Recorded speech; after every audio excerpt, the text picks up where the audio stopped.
This Southwest TV News Summer Around the Southwest feature is proudly brought to you by Innovation Credit Union. Imagine the possibilities.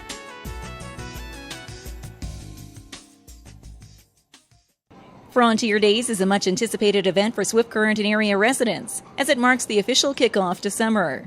This year's Frontier Days event marked a milestone, as it celebrated its 75th anniversary. The achievement in Swift Current's history was launched with an official branding at the Frontier Days breakfast. The ceremonial branding was led by Chuck Gaudette of W.W. Smith, who was pleased to be a part of this historic morning. The Ag and X is a pretty important 4 days for the city of Swift Current. It brings a lot of people to town. It's a fun celebration, so when we were asked to be a part of the breakfast, it was good. Interestingly enough, the history of W.W. Smith, William Wensley Smith, was one of the original board members on the Kinetic. In fact, he had a lot to do with the organization of the Kinetic Park. So it's kind of like revisiting history for the W.W. Smith organization. So it was just a good mix.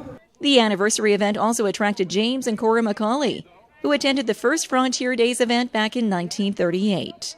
Yes, I'm pleased to be here. I'm pleased to be among one of the crowd. We attended the first rodeo held in Swift Current in 1938 and took snapshots of the parade.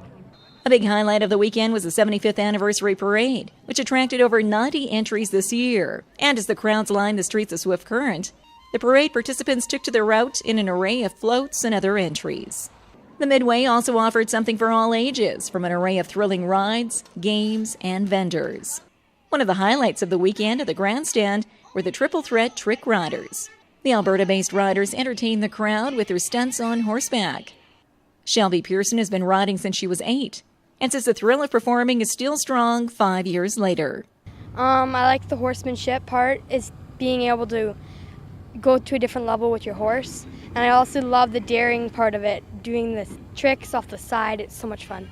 Do you ever get scared? Not too bad. It's just different tricks are just different for me. Depending on if I'm working on a new trick, it's a bit scary. Cheyenne McElhone has been a trick rider for the past 9 years, and with hopes of taking her skills to a professional level in the arena, she loves entertaining the crowd at each stop along the summer tour with her unique routine. The hardest trick that I do is probably the Stroud. You have on the right side, you have your foot in a strap, and then you tie your stirrup, and then you basically stand out on the side of the horse. And thanks to optimum weather conditions and a steady flow of patrons, the 75th Frontier Days was another success, with the organizing committee already looking ahead to next year. I think that it's just a really fun, enjoyable time had by all, whether you like to go on the rides, you like to go to the barns, you like to visit the rodeo and the excitement that happens there. There's just so much happening, and the community spirit is strong. It's just lots of fun, and you can enjoy yourself. Frontier Days is an annual summer tradition, held the last weekend of June at Kinetic Exhibition Park in Swift Current.